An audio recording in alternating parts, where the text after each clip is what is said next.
Okay, hello everyone, welcome back to another video. Today we are talking about everything, really. A lot of stuff has happened over the last 24 hours. Petr Cech is back, he's out of retirement, that's how desperate we've gotten.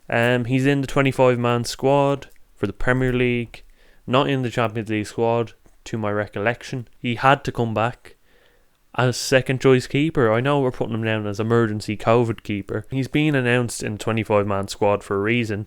If he wasn't going to play, then why has he been announced as an emergency keeper? It really doesn't make sense to me. Some people think he's not going to play. What happens if Mendy gets injured? Do we play Caballero, who's the same age, less of an accomplished keeper? Or do you play Petr Cech? Same age, Champions League winner. I think. For me, I play Petr Cech every time. If he's in the squad, he's the second keeper. I play him. Goalkeepers play until they're 43.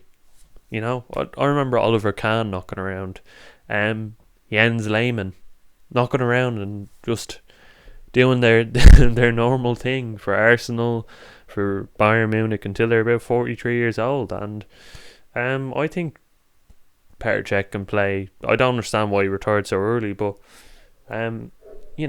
technical director turned goalkeeper. It's a Chelsea thing. I think Kepa will be tossed to the reserves, unfortunately, and it will be between Caballero and Petr Cech for a goalkeeper.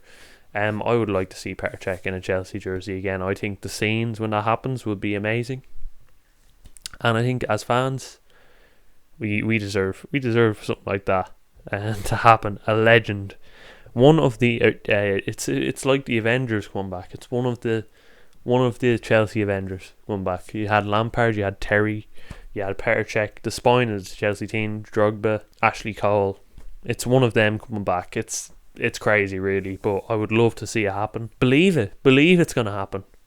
We need that hope, especially in 2020. Following up on yesterday's video, I think we need cohesion in the squad. And I know I said Frank Lampard needs the time, and I still stand by that, but I think if we don't see any cohesion in the next 10 games, I'll be very disappointed. I think it needs to happen quickly. And I think naturally it will happen. If we keep the defensive solidity, this squad will create chances. And obviously Ziyech's coming into the team now, he's getting fitter. What I don't like is fans slandering Mount. I think Mount needs to be protected at this point because he's getting too much criticism off the fans. I don't get it. I don't get the agenda. Like, I don't want him playing left wing either, but I don't think he deserves death threats for playing left wing. You know, it's stupid. It's really stupid.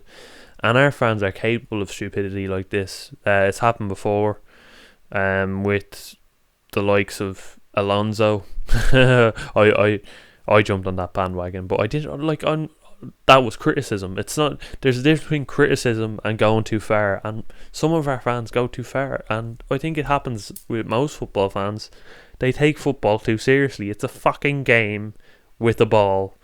At the end of the day, you don't go out and give a person death threats because they're playing bad football. It's really, really low. And, some people can go to that extent. And I really hope it's not happening with Mount, because he's getting slandered on social media.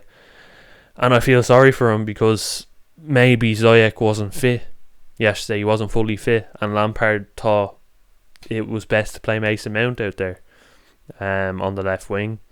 And you know what? You could play Callum Hudson-Odoi, you could have that argument, but who's performing better in training? We don't know these things. We don't see behind the scenes.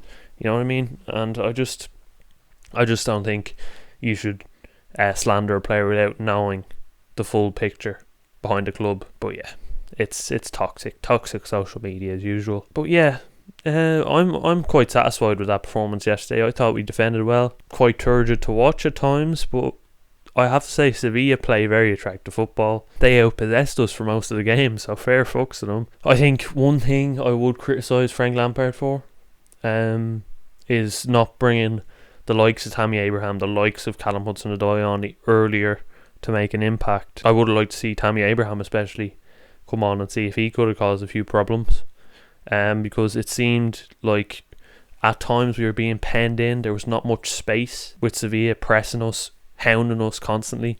It would have been nice to have someone to knock it up to, even Giroud if he came on. As Frank Lampard progresses and as he has a few years in the job, he will learn that you need a bit of flexibility with your tactics. Yeah, that's the only real criticism. I'm not going to go on and spout shite about players. I couldn't give we move on.